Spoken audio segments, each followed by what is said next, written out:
Dernier invité du jour est avec nous. On est ravis de l'accueillir avec Antoine en direct. Il vient d'arriver. C'est Charles Rozoy. Bonsoir Charles. Bonsoir. On a presque la même coupe de cheveux, dis donc. Oui, on essaye. Quelque chose près. Hein. Charles, tu as 27 ans, tu es nageur, tu as un palmarès exceptionnel, tu es nageur handisport. Tu as gagné cet été ton 3e titre de champion d'Europe à Eindhoven sur le 100 pape. Tu avais déjà gagné dans cette même catégorie en 2009 et en 2011. On va juste te rappeler quel est ton handicap. Tu as eu un grave accident de moto en 2008. 2008, oui, voilà, j'ai eu un accident de moto où j'ai rencontré une barrière de sécurité. Je me suis rendu compte que la barrière de sécurité était plus forte que mon bras et j'ai eu une fracture ouverte d'abord et puis dans un deuxième temps on a découvert que c'était un plexus brachial qui est une atteinte, un arrachement des nerfs qui énerve tout le bras. D'accord, ça c'était en 2008. Tu avais quel âge? Voilà, j'avais 21 ans. Tu faisais du sport à l'époque? Oui, j'étais sportif de haut niveau valide en natation. Voilà, je venais d'être champion de France en juin 2008. Ah oui, donc tu avais des prédispositions pour la natation. Voilà, j'étais déjà nageur, je m'épanouissais déjà, je préparais déjà les Jeux de 2012 dans ma tête. Et finalement, j'ai continué sur cette lancée en paralympique. Petite parenthèse, moi qui suis motard depuis peu de temps, tu as fait une faute ou tu as été renversé? J'ai été renversé par un conduceur qui a pris la fuite. Ah oui, ça c'est moche, évidemment. Sinon, ça serait pas drôle, comme je dis. On l'a pas retrouvé? Non, non, non. Ok. On va maintenant en revenir à la suite. Tu es resté hospitalisé longtemps, j'imagine? Non, pas spécialement longtemps. J'ai eu la malchance d'avoir des déboires médicaux. Je les ai beaucoup racontés dans mon livre que j'ai écrit il y a peu, qui s'appelle « Comment j'ai réussi à nager le papillon avec un seul bras sans tourner en rond », la petite note d'humour toujours. Et je raconte un peu tous ces déboires médicaux où c'est pas forcément facile de trouver sa place, de s'en sortir dans ce système qui est un peu compliqué. Mais j'ai eu de la chance dans mon malheur, j'ai rencontré des bons chirurgiens, j'ai pu me faire opérer en octobre de ce plexus qui m'a permis aujourd'hui de récupérer une mobilité. Je peux plier le bras à Paris-Bichat. D'accord. Par le professeur Oberlin. Et voilà, il y a des gens aussi qui m'ont vraiment aidé, qui m'ont tiré vers le haut. J'ai eu la chance d'être hospitalisé à la maison, comme avec une mère infirmière. J'ai eu beaucoup de chance et beaucoup de malchance, beaucoup de déboires avec les médecins. Mais voilà, je m'en sors bien avec un bras qui rebouge un peu dans la vie courante, mais qui ne me permet pas de nager avec les deux bras. Aujourd'hui, je nage qu'avec un seul bras. Et tu es obligé de nager qu'avec un seul bras? Oui, bien sûr, je ne peux pas du tout m'en servir dans l'eau. Antoine? Ouais, moi ce qui m'interpelle, c'est que tu étais parti pour une carrière de sportif valide. Comment ça s'est fait justement le passage? Est-ce que ça a été dur dans la tête ou est-ce que c'était tellement ancré en toi la compétition, le sport de haut niveau que tu t'es dit tout de suite, bah tant pis, ils m'ont enlevé un bras mais je vais continuer dans cette voie-là, quitte à devenir un champion paralympique? Est-ce que tu as eu des exemples ou des gens qui t'ont poussé à ça ou c'est vraiment une réflexion personnelle? Alors il y a 2 points, je dirais, c'est que sur le coup, on se dit, quand on ne sait pas ce qui nous arrive, on se dit, qu'est-ce que je vais faire de ma vie, quoi? Parce que on est sportif dans l'âme et on ne sait pas ce qui va nous arriver. Tu étais sportif de haut niveau? J'étais sportif de haut niveau et puis je faisais mes études de sport. Donc voilà, je faisais des études de sport et donc c'était compliqué. On m'a dit, faut tout arrêter, les études, tu pourras plus faire tes études de sport. Moi, je pouvais plus rien faire selon les médecins. Tous tes repères, tu n'as plus rien. Ça a été vraiment compliqué. Mais tout de suite, voilà, j'ai cet aspect combatif qui m'a repris. Et c'est des petits défis du quotidien. Voilà, des petits jeunes qui se sont moqués de moi dans une piscine en me disant, regarde, il est foutu. J'ai refait une course, je leur ai mis une tôle. Et puis là, mon entraîneur qui me dit, mais pourquoi tu reprendrais pas la natation? Et je fais, mais je vais pas nager avec les valides. Et il me dit, pourquoi tu ferais pas du handisport? Et là, je l'ai regardé, je lui ai dit, mais il faudrait être handicapé pour ça. Il m'a dit, il faut peut-être que tu réfléchisses à ta réponse. Et je suis revenu avec un projet, c'était le projet d'être champion paralympique. Et là, il a voulu continuer. Mais il y a beaucoup de sportifs qui ne reviennent pas dans le même sport parce qu'ils n'arrivent pas forcément à se dire qu'ils vont pas pouvoir avoir les mêmes sensations, pas pouvoir aller aussi vite, pas pouvoir être aussi performants.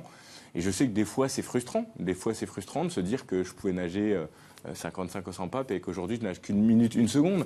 Oui, mais la question ne se pose pas. Mais la question ne se pose pas. Aujourd'hui, c'est comme ça. Et puis, je m'épanouis comme ça. Bon, bien sûr qu'il y a toujours ce petit détail. On me demande souvent qu'est-ce que tu ferais si on te rendrait ton bras. Aujourd'hui, moi, je le dis, je rendrais mes médailles et je reprendrais mon bras. J'étais heureux avant. C'est pas. J'ai continué d'être heureux. Différemment. J'ai eu une grosse période de doute, mais j'ai continué d'être heureux différemment. Mais aujourd'hui, si on me rendait mon bras, forcément, je le reprendrais. Et puis peut-être que j'aurais une aussi belle carrière avec les deux bras. Mais ton bras, tu ne pourras pas le récupérer mieux ou... Non. Aujourd'hui, j'ai été opéré de nombreuses fois. J'ai eu des chirurgiens qui ont vraiment été exemplaires, j'ai envie de dire, puisque j'ai vraiment mieux récupéré que la moyenne. Mais voilà, c'est vraiment d'usage et d'esthétisme.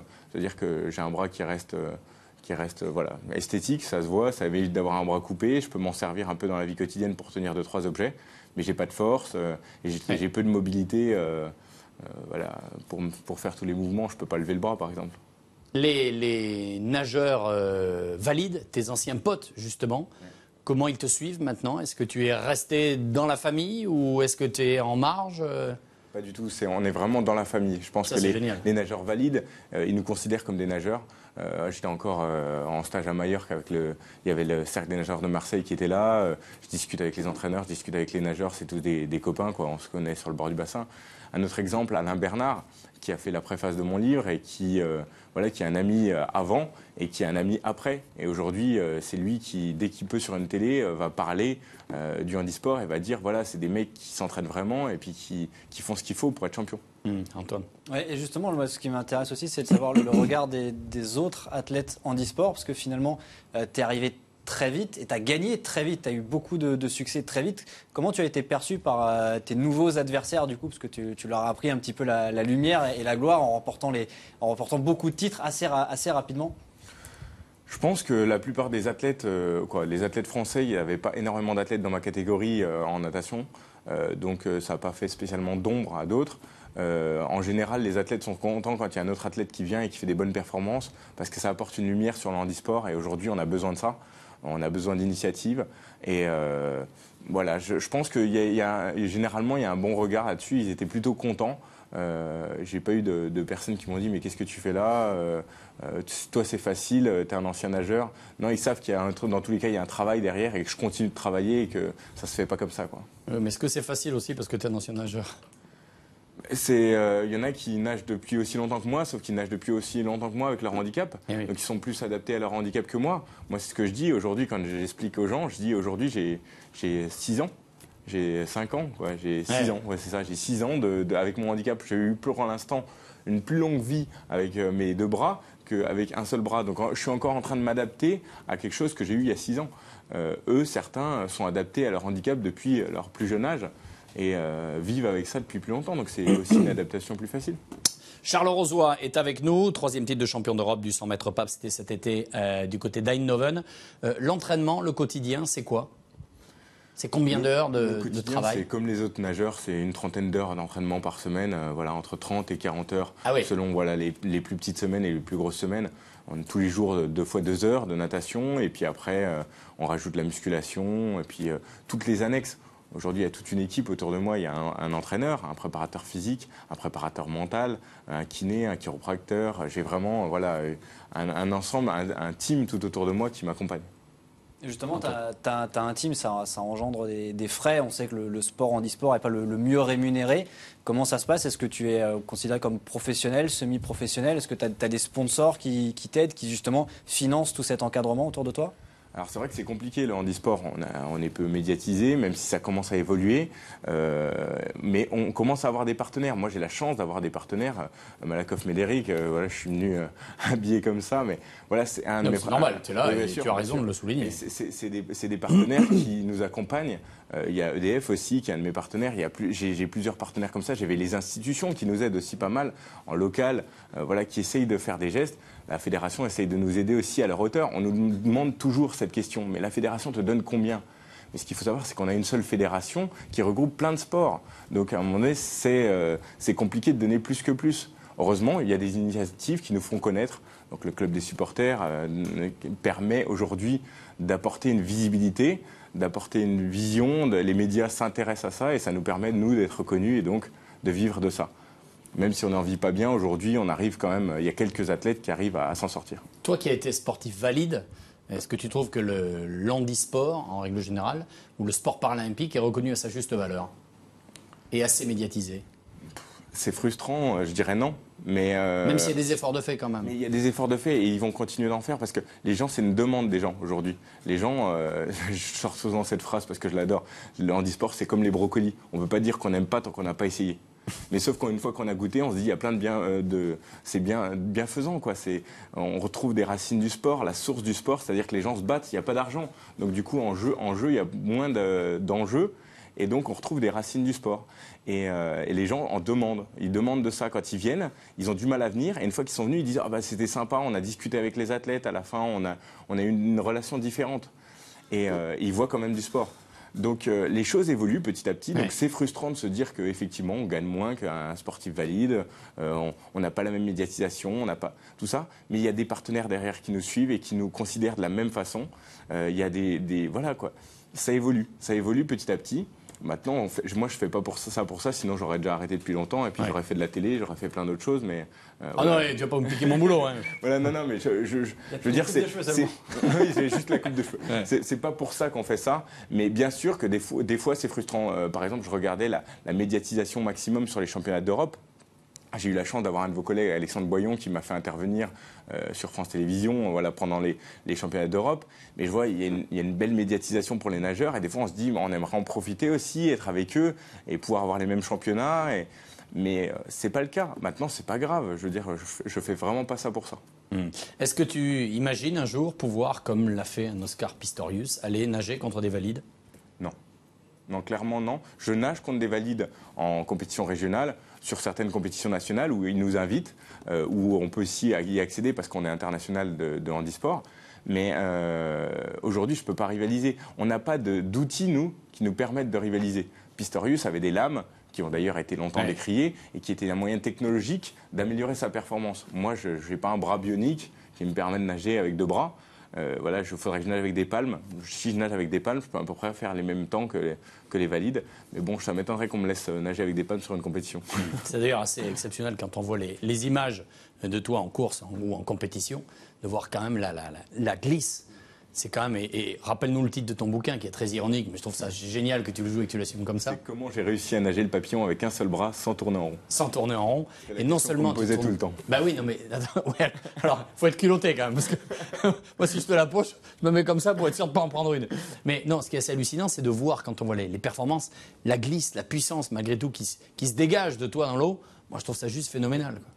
C'est des heures d'entraînement, c'est voilà, pour la réponse, comment on fait pour pas tourner en rond, on serre les abdos et puis c'est qu'une question d'orientation d'appui, mais ça s'apprend, ça se travaille et c'est comme tous les sports et surtout la natation, on sait que c'est un sport exigeant, c'est la même chose dans le handisport, il faut s'entraîner des heures et puis voilà, c'est un sport aussi de sensation, un sport où forcément il faut aimer l'eau parce qu'on y passe tellement d'heures qu'on est obligé d'aimer ça. Alors, moi, il y a une chose, je ne sais pas ce que tu en penses Antoine, mais dans toutes les disciplines handisport, il y a une chose qui me chagrine, entre guillemets, c'est comme chacun souffrant de son propre handicap, qu'on a souvent l'impression que c'est normal que lui ne puisse pas gagner parce que ceci ou cela. Que ce soit chez vous en natation, en ski ou d'autres disciplines. Tu comprends que ça, ce soit perturbant pour le téléspectateur ? Alors c'est perturbant, ça dépend. Ça dépend des sports que je regarde, mais ça ne veut pas dire que j'ai pas d'admiration pour tout ce que vous faites, hein, mais ce qu'il faut comprendre, c'est qu'aujourd'hui, les sports sont groupés généralement en catégories qui ont la même gène. La même gêne.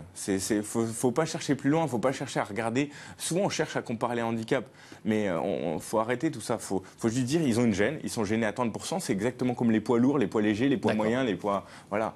Que la gêne vienne d'un bras, d'une jambe, on estime que ils sont regroupés dans la même catégorie. Ça veut dire que il y a des juges qui les ont classés dans la même catégorie. Donc, faut arrêter de polémiquer, etc. Il y aura toujours des polémiques. C'est comme le mec qui, au dernier moment, sèche et perd que de l'eau, etc. Et il n'est pas vraiment à son poids. Il y a plein de polémiques possibles. Aujourd'hui, ils ont la même gêne, ils sont dans cette catégorie. Le premier qui gagne, il gagne. En fait, c'est simple. C'est juste qu'on se complique les choses parce qu'on voit un mec qui a qu'un bras, un mec qui a qu'une jambe, et on se dit, dans la natation, on se dit, est-ce que c'est vraiment égal ? Je pense qu'il faut arrêter de se poser la question. Moi, tous les jours, je pourrais me poser cette question. Est-ce que mes adversaires qui nagent avec les 2 bras, mais qui ont des problèmes aux jambes, ont le même handicap que moi ? Si je commence à me poser cette question, j'arrête la natation et puis je me mets à faire autre chose, quoi. Évidemment. Faire de la belote. Oui, tu parlais tout à l'heure de la médiatisation qui avait été belle, notamment pour les nageurs lors du championnat d'Europe. On sait que pour les Jeux paralympiques sont maintenant diffusés à la télévision. Est-ce que le souci, c'est pas qu'ils viennent après les Jeux ? Est-ce qu'il ne faudrait pas arriver à un système où c'est lieu en même temps pour que les athlètes paralympiques soient considérés au même titre que les autres, dans la même fête, dans la même globalité, et que ça fasse partie des diffusions ? Est-ce que c'est vers ça que tu aimerais qu'on aille ? Pas du tout. Non, mais c'est une super question parce que c'est des choses, moi, je me torture le cerveau depuis 2008 encore plus puisque je suis là-dedans et je me pose la question, alors j'ai réfléchi à plein de choses, dire voilà, on va faire qu'un seul jeu, impossible. Aujourd'hui, quand on voit le coût des jeux, On peut pas construire un village qui accueille toutes les délégations valides et handisport en même temps, c'est impossible. Je veux dire, ça serait des coups pharaoniques. Parce que par exemple, sur les derniers jeux, vous étiez combien? Aujourd'hui, je me rappelle plus, je vais pas plusieurs milliers aussi. Plusieurs milliers, c'est exactement la même chose que les valides. C'est le même nombre d'athlètes, on remplit le village de la même façon. Donc il faudrait un village 2 fois plus grand. Aujourd'hui, économiquement, c'est impossible. Les mettre avant, j'y ai pensé, sauf qu'on se ferait les parents pauvres parce que les télés, ils s'installeraient même pas, ils prendraient pas le temps. Alors que là, le matériel est déjà là, donc ils le ramènent pas avant. Donc j'ai réfléchi un peu, je pense qu'il y a quelque chose qui serait symbolique et ce qui serait vraiment bien. Parce qu'on a 2 marques différentes, donc il leur faut du temps entre-temps pour démonter les anneaux qu'on n'a pas le droit par vous. et remettre les Aglitos. Non, je pense pas. Mais ça serait ne pas éteindre la flamme au moins. Parce qu'il faut savoir que la flamme est éteinte entre les 2 jeux. Je trouve que la symbolique serait de dire, voilà, on fait une cérémonie d'ouverture, on ouvre la flamme, une cérémonie de clôture.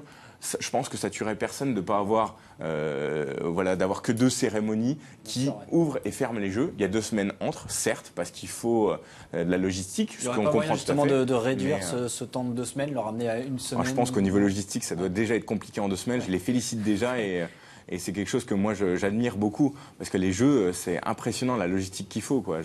Quand on voit les Jeux mondiaux équestres, la logistique qu'il a fallu, toutes ces grandes compétitions. Donc je pense qu'il faut avoir confiance en eux. Ils font le meilleur pour les athlètes. Maintenant, on a envie de leur donner des petits trucs. On sait qu'aujourd'hui, il y a 2 marques différentes. Il y a les anneaux, qui est l'olympisme, et le paralympisme, les aglitos. Ben voilà, ça serait bien qu'ils se mettent d'accord et qu'ils nous laissent au moins une seule flamme. Parce que 2 hymnes, mais une seule flamme, ça serait beau. Et voilà. Charles, est-ce qu'avec ton bras valide, tu es aussi puissant que peuvent l'être les nageurs valides? Avec un seul bras, ouais, je pense que je soulève pas mal de choses. Maintenant, il y a des compensations. Moi, j'utilise toute la journée qu'un seul bras, donc j'ai une fatigabilité qui est plus grande. C'est ce que je dis. On ne peut pas comparer. Souvent, on a voulu faire nager Alain Bernard avec moi, parce comme on est 2 copains, avec un seul bras. Je dis oui, on a fait une course quand il avait arrêté, on a quasiment nagé aussi vite. Mais s'il s'entraînait pour nager avec un seul bras, et qu'il avait la chance de pouvoir s'entraîner avec ses 2 bras, dans tous les cas, il pousse l'effort plus loin, puisqu'il a une fatigabilité qui est déplacée sur les 2 bras. Vous voyez un peu la chose. Toi, tu voulais faire un bras de fer. Donc, tu m'as vu venir, bon, on va le faire. Là, par contre, je pense que le bras de fer, là, t'as aucune chance, mais bon, c'est pas... Attends, je peux choisir le bras. Non, ça, c'est pas bien, ça. Ouais. Alors, non. Moi, j'ai le droit à la moitié du chocolat. J'ai battu Teddy Riner. T'as battu Teddy Riner. Ouais. Sa 3e défaite, c'était ici. Bon, ok, on était 2. D'accord. Clarissa Guénénou, elle m'a battu. Ouais. Ok, on Mais peut y aller. t'as résisté. Clarisse, t'as résisté. Attends, bouge pas, faut que je me... Allez, c'est ma reprise, là. Tu me prends en froid, là. Arrête, t'as un palmarès de folie, tu viens de nous dire que t'étais pro, t'as un petit journaliste épais comme un cure-dent et tu penses... Attends, la main plate, là. Ouais. Commence pas à tricher. Non. Ah oui, c'est vrai, pardon. Mais à plat quand même. Attends, bouge pas. Attends, mais il est déjà parti, lui. Je suis pas parti. C'est pas au milieu, là. Au milieu, c'est là. Allez. Attends, au milieu, c'est là. Attends, mais moi, je suis pas prêt pour le coup. Allez. C'est bon? 3, 2, 1, go. Parti. Ah oui, d'accord, ok. Bon, ouais, ok, d'accord. Non, mais ça va. Voilà, ça c'est fait. Ça, c'est vrai, c'est du sérieux. Mais Y a rien à dire. j'aurais pu forcer si tu voulais. Ouais, c'est ça, ouais. Ok, il nous reste une petite minute. Quand tu regardes aujourd'hui les championnats d'Europe et tout ça, tu le regardes comment? En me disant, c'est mes potes, ou est-ce que quelque part, psychologiquement, il y a encore une vraie amertume présente? Non, il n'y a pas d'amertume, c'est mes potes, je les encourage, je suis à fond, je suis pour la France tout le temps, je suis un peu tous les résultats, même si j'arrive pas à... Puis je suis pas un spécialiste de tous les sports, mais voilà, du moment que c'est la France, j'ai envie, je me lève à chaque hymne, je les chante. J'étais au match France-Espagne, ça a été, il y avait l'hymne, je l'ai chanté à tue-tête. Je suis un fervent défenseur des couleurs de la France. Dernière question. Dernière question, juste parce que je me suis un peu baladé sur ton site internet. Tu t'es beaucoup engagé dans les associations, les œuvres caritatives. Hein. On sent vraiment, et on le voit aussi dans ton livre, c'est quelque chose qui te tient particulièrement à cœur. Avec du cœur. Voilà, et de pouvoir aussi faire profiter de ta notoriété, même si elle n'est pas celle qu'elle aurait pu être si tu avais été valide, pour justement promouvoir un peu le handisport. Oui, promouvoir le handisport et puis changer les choses, tout simplement, changer le regard des gens. Je pense qu'aujourd'hui, ça va commencer chez les jeunes. C'est pour ça que je vais beaucoup dans les écoles. Et puis après, il faut aller dans les associations. Il faut que les choses changent, les mœurs en général, sur le regard du handicap, mais sur la combativité et le rêve. Tout le monde peut rêver, tout le monde a le droit de rêver. C'est pas parce qu'on est adulte qu'on peut plus rêver. Et il faut rêver parce que le rêve est la base de tout projet. Et il faut continuer de rêver. Il faut que cette France rêve et on pourra faire de beaux projets après avec tous ces rêves. Bien, merci d'avoir été avec nous, Charles. Bravo. Merci pour ton combat. On voit un gars équilibré, heureux. Et c'est ce que l'on imaginait, ce que l'on souhaitait. Merci à toi. Demain dans l'Access, Arnaud Di Pasquale sera avec nous. Oui, parce qu'il y a quoi ce week-end? Oh, il y a une petite demi-finale de Coupe Davis. Où ça? Où ça? À Roland-Garros. Hop, hop, hop. Ah, Il bah va oui. faire beau. Contre qui? Ah, contre nos amis tchèques. Enfin, nos amis, c'est un bien grand mot. Ouais, enfin, on verra dimanche soir, c'est nos amis ou pas. Hein. Ouais. Arnaud Di Pasquale, le DTN du tennis français, sera avec nous.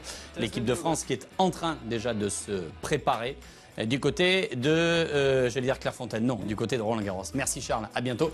Prochaine compète, c'est quoi? Championnat du monde à Glasgow en 2015, c'est le prochain gros championnat. Ok. Tu veux que je te dise la vérité? Je t'ai laissé gagner mon bras de fer. Salut à tous, à demain. Merci à toutes les équipes de Sport 365, bonne soirée.